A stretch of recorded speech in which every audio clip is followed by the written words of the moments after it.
The rain fell in steady sheets, drowning the city's noise beneath a curtain of whispers. Outside a gleaming hospital, a barefoot boy in tattered clothes stood still, his face turned toward a black luxury car. Inside, a millionaire cradled his daughter, her legs limp, paralyzed since birth. The world had offered no hope, only heartbreak. But as the man stepped out, pain etched across his wealthy face. The beggar boy stepped forward, eyes filled not with pity, but certainty. "Sir," he said, voice steady despite the cold, "I can make your daughter walk again." Silence. Laughter from passers-by, scorn from security, but the millionaire didn't laugh. He turned, he stared, and then he froze.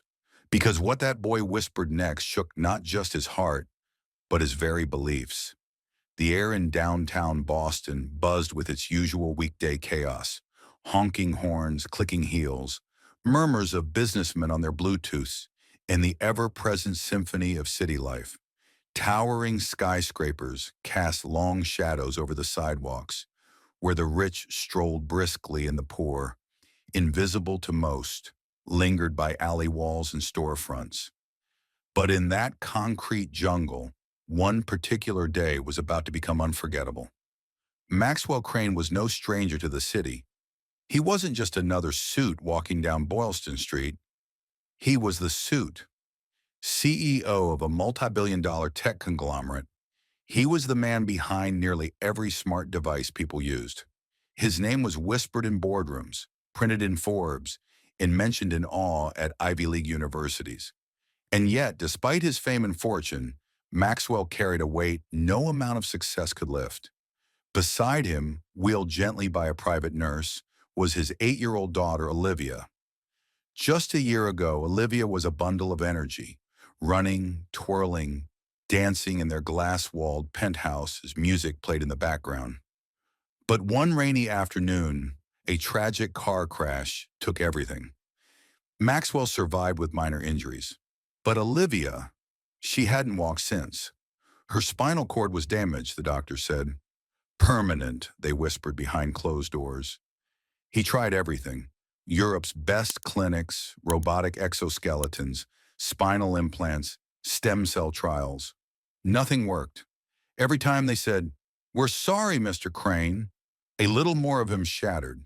So now Maxwell walked the street not as a powerful mogul, but as a father, worn, weathered, and desperate.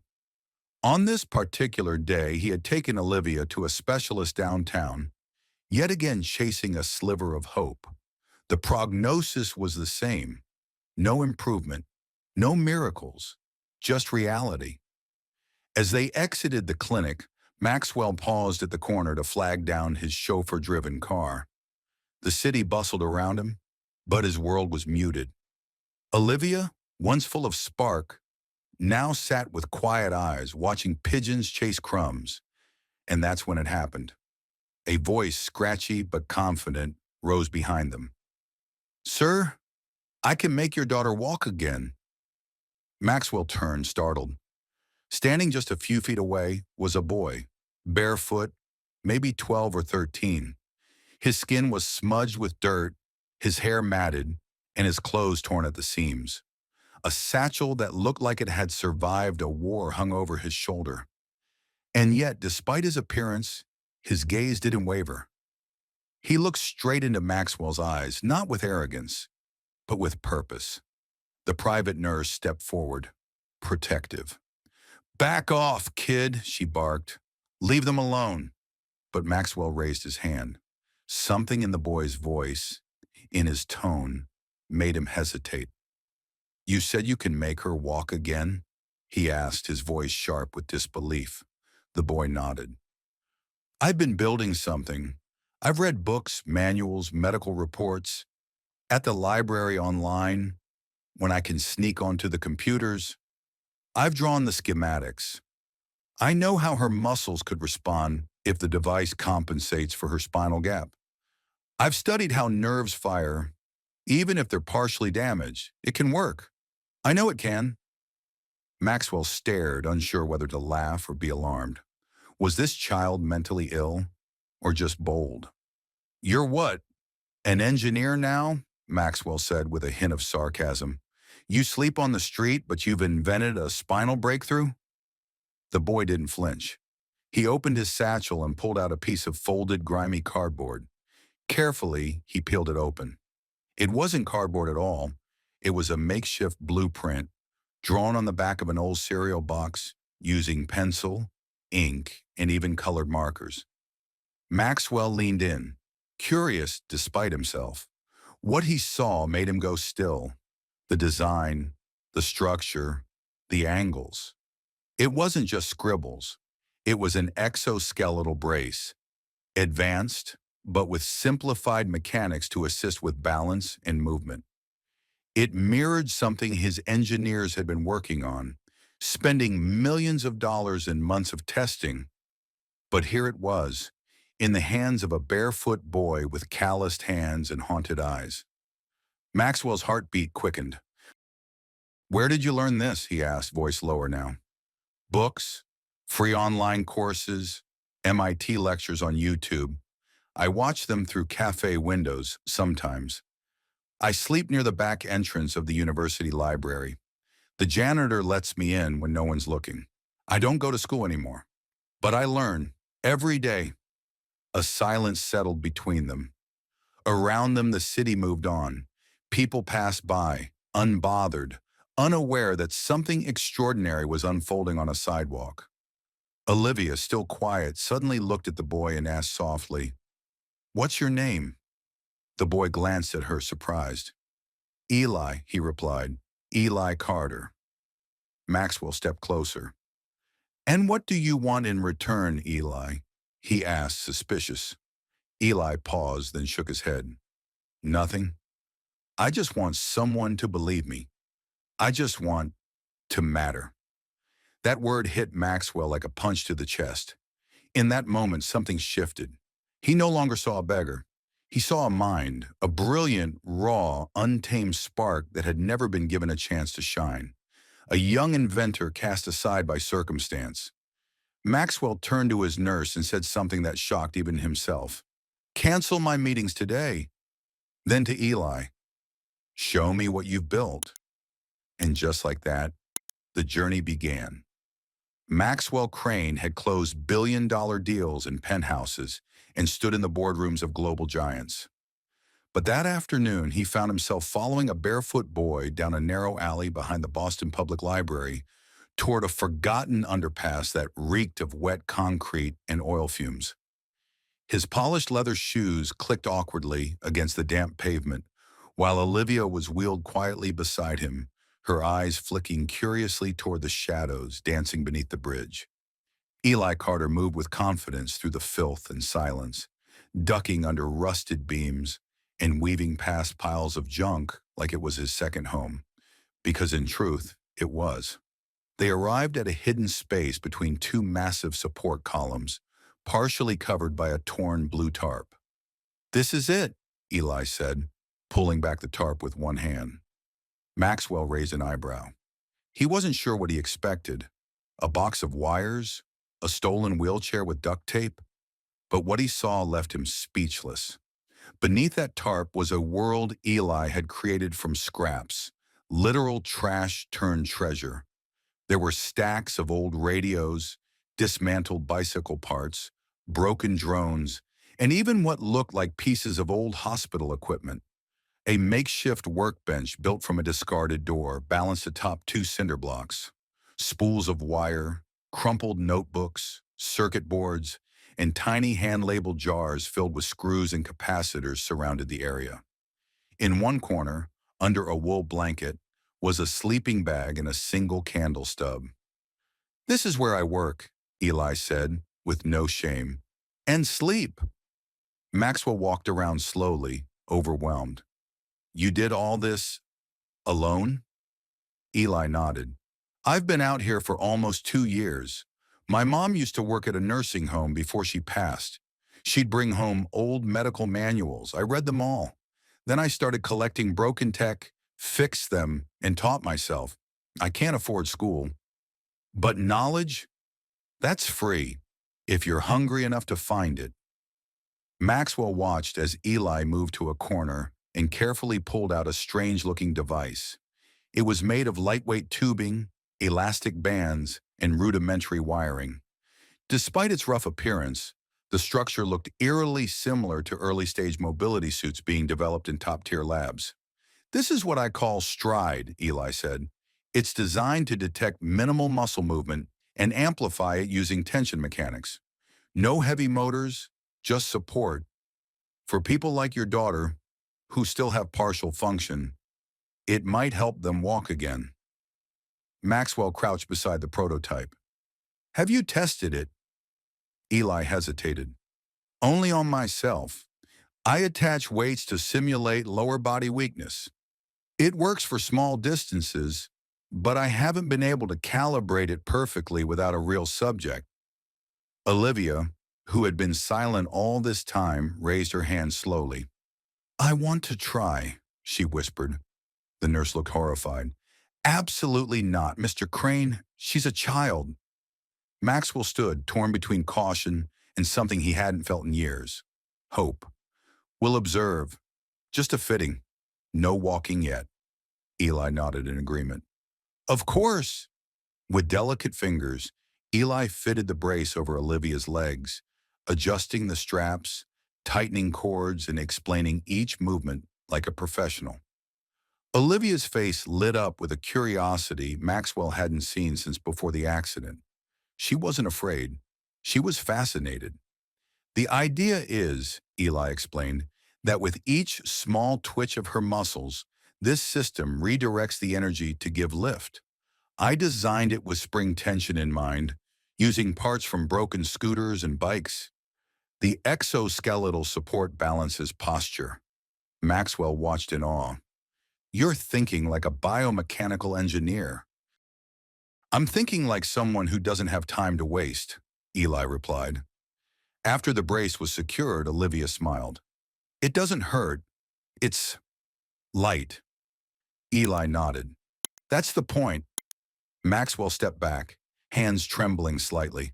What was happening felt surreal. He had spent millions. He had hired the brightest minds. But in the end, it was a boy living under a bridge who brought back the light in his daughter's eyes. The nurse interjected, worried. "This isn't sterile. She shouldn't be out here." "I agree," Maxwell said. Then he turned to Eli. "Pack everything. You're coming with us." Eli blinked. "What?" "I have a fully equipped lab. We'll rebuild this the right way, with proper tools, testing, and medical supervision. If there's a chance, any chance, this works, I won't waste it. You've already done more than anyone else ever has." "But I'm just a street kid," Eli murmured, almost as if reminding Maxwell. Maxwell leaned closer. "You're not just anything. You're the reason my daughter smiled today." Eli stood frozen for a moment, as if no one had ever spoken to him like that before. Then he nodded slowly, his eyes glistening. "Okay." Maxwell turned to his driver. "Call the lab. Tell them I'm bringing someone brilliant. And make space in the back. We're changing lives today." As the car pulled away from that forgotten corner beneath the bridge, Olivia turned back to Eli and whispered, "You matter now." He smiled, but deep down he knew. He always had. The ride to Maxwell Crane's private biomedical research facility was silent, an awkward silence not born of tension but awe. Eli Carter had never been inside a luxury car, let alone one with massage seats and a silent glide ride. He sat stiffly in the farthest corner, his prototype cradled in his lap like sacred cargo. Olivia sat across from him, occasionally peeking over the device with a smile that said more than words ever could. She believed in him. When the car pulled up to the sprawling glass building, tucked behind security gates and manicured gardens, Eli's heart skipped. The place looked like something out of a sci-fi movie. Flawless white walls, chrome finishes, and people in clean suits moving like clockwork. It was a universe away from the grime and chaos of the underpass he called home. This is where we test our biotech, Maxwell explained. Most of the world doesn't know this wing exists. It's not just business, it's personal. I built it after Olivia's accident, but until now, no one had a solution that felt real. The lab technicians eyed Eli suspiciously. His tattered clothes and worn-out sneakers clashed violently with the sterile environment. One of the lead engineers, Dr. Julianne Voss, approached Maxwell, speaking quietly but firmly. Sir, with all due respect, this boy can't just walk into our lab. Protocol, Maxwell cut her off. Julianne, he designed this. He pointed at the prototype. And my daughter trusts him. That's more validation than any degree. She hesitated, then looked at Eli. We'll start with preliminary diagnostics, but I'll be honest. I've never worked beside someone without credentials. Eli stood tall. Then maybe today's the day you start. That statement earned a smirk from Maxwell and a long stare from Julianne, but she said nothing more and led them into the biomechanics chamber. Hours passed. Olivia sat patiently as sensors were applied to her legs. The prototype was placed on a sterile table, scanned from every angle, its structural integrity tested, and its mechanism reverse-engineered. Julianne's team couldn't hide their surprise. Despite its rough look, the design principles were shockingly advanced. His elastic tension ratio is almost perfect, one engineer whispered. How did he get this right without data modeling? Intuition, Maxwell answered, and desperation. They fitted a refined version of Eli's suit onto Olivia. It wasn't perfect yet. It needed material upgrades, stability sensors, and medical-grade adjustments. But Eli supervised every change. He translated ideas that were once just feelings into words and blueprints the team could follow. Slowly, the boy who lived under a bridge was becoming the conductor of a high-tech orchestra. Still, doubt lingered in the room like smoke. She shouldn't try walking yet, Julianne warned. There's risk. But Olivia turned toward her father. I want to try. Maxwell nodded solemnly. Then we try. The room fell silent. Technicians gathered around. Eli stood beside Olivia, checking every strap one last time. Remember, he said gently, you don't have to walk. Just think it. Let your muscles remember what they once did. Olivia nodded. Then came the moment. She gripped the sides of the walker. Slowly, with trembling arms, she shifted forward. The brace adjusted instantly, responding to the twitch of her thigh, the movement of her knee. One step, then another. A soft gasp echoed through the room. Tears welled in Maxwell's eyes. She wasn't running. She wasn't dancing. But she was walking, for the first time in 4 years. Look, Daddy, Olivia whispered. I'm doing it. Maxwell dropped to his knees. You're flying, baby. Julian covered her mouth. The other engineers applauded quietly, stunned not just by the girl, but by the boy who made it possible. After the trial, as Olivia rested, Julianne approached Eli. I misjudged you, she said. You're not just a kid with drunken dreams. You're a prodigy. Eli didn't smile. I'm someone who didn't give up, that's all. Maxwell stepped forward. That's not all. I'm starting a new division, one focused on real-world problem solvers. No red tape, no politics, just results. And I want you to lead it, with proper mentorship, funding, and a home. What do you say? Eli froze. All he had known for years was survival, trash for breakfast, fear at night. Trust was a luxury he couldn't afford. But now a door was opening. I say yes, he whispered. The lab erupted in applause. Not for Maxwell, not even for Olivia, but for the barefoot genius who walked in from the cold and made the impossible possible. Weeks passed, and the world began to take notice. The video footage of Olivia's first steps, captured discreetly by a lab technician and later shared with Maxwell's permission, went viral in under 24 hours. Not because of Olivia alone, but because of the boy beside her. The boy with untamed hair, mismatched clothes, and eyes filled with something the world hadn't seen in a long time: undiluted hope. Meet Elijah Carter, the 17-year-old homeless inventor who changed the course of modern medical engineering. Headlines raged across platforms. TV anchors scrambled for interviews. Blogs sang praises. And venture capitalists, they circled like sharks, offering checks, fame, patents, and power. But Eli didn't chase any of it. Instead, he stayed by Olivia's side as she went through her first physical therapy sessions using his design. He worked beside Julianne, learning how to refine the biomechanics with better materials. And every evening, he sat under the stars, not on a cold sidewalk anymore, but on the balcony of his new room in Maxwell's estate, remembering where he came from. Maxwell noticed. One night after dinner, he approached Eli with something in his hand, a business card. Elijah Carter, lead engineer, the Olivia Project, it read. Eli looked at it like it might vanish. "This isn't charity," Maxwell said gently. "This is your mission now. The world is watching you, and more importantly, they're believing in you." Eli took the card, still silent. "But you need to decide," Maxwell continued. "Are you ready to lead? To be more than just a story?" Eli looked out toward the skyline. "What if I mess it up?" Maxwell chuckled. "Kid, messing up is how most of us learn. What matters is whether you stand back up. And you've already stood taller than men twice your age." Eli smiled at that. The next day, he returned to the lab, not as a guest or student, but as a leader.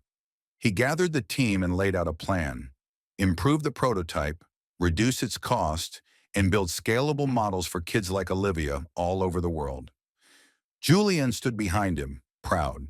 The engineers, once skeptical, now treated him like one of their own. They called the movement Project Rise.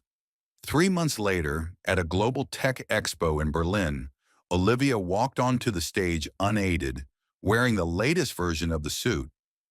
Eli followed her, wearing a pressed suit of his own and holding the controller tablet he'd programmed from scratch. As they reached the podium, Olivia took the mic. "I spent 4 years wondering if I'd ever walk again. Then a boy from the streets gave me wings. His name is Elijah Carter, and today we share those wings with the world." The applause was thunderous, and in that moment, Eli wasn't a beggar. He wasn't a burden. He wasn't an outsider. He was the future. After the event, investors approached in droves. Eli listened politely but didn't accept any offers. That night back in his hotel room, he asked Olivia something he'd been thinking about for weeks. "Do you think people would still listen if I wasn't the poor, sad kid who made a miracle?" She looked at him. "You're not a miracle. You're the answer to a prayer. And prayers don't care where you sleep. They care who you are." That hit him deeper than any headline ever could. 2 days later, Elijah Carter gave his first live TV interview. When asked what he planned to do with the fame and money, he smiled and said, "I'm going to build a lab right under the bridge where I lived, so kids like me can stop fixing broken scraps and start fixing the world." And he did. Back in the same alley where fate had once cornered him, construction crews broke ground. The site became known as the Bridge Lab, a place where no genius was turned away because they were barefoot or hungry or forgotten. As months turned into a year, Project Rise went global. Hundreds of children began walking again. Families who had lost hope found purpose. And Olivia, she became the face of resilience, speaking at schools and hospitals with her best friend and savior always by her side. Eli was offered honorary degrees from multiple universities. He accepted them, but made it clear he didn't want a title. He wanted impact. His face appeared on magazine covers, TED Talks, Nobel speculation, but he stayed grounded. Every Friday without fail, he still returned to that same spot under the bridge. now transformed with bright murals and glass panels.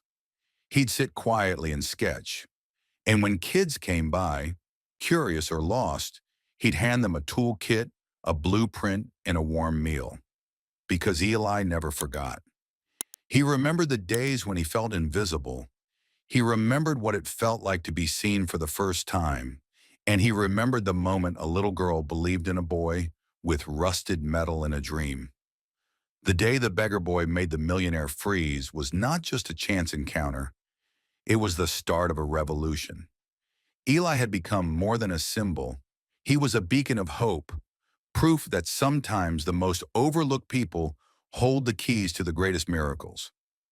One afternoon, as Eli was finishing a workshop at the Bridge Lab, a familiar voice called out his name. It was Maxwell. "Eli, I have something for you," he said, holding a small box. Curious, Eli opened it.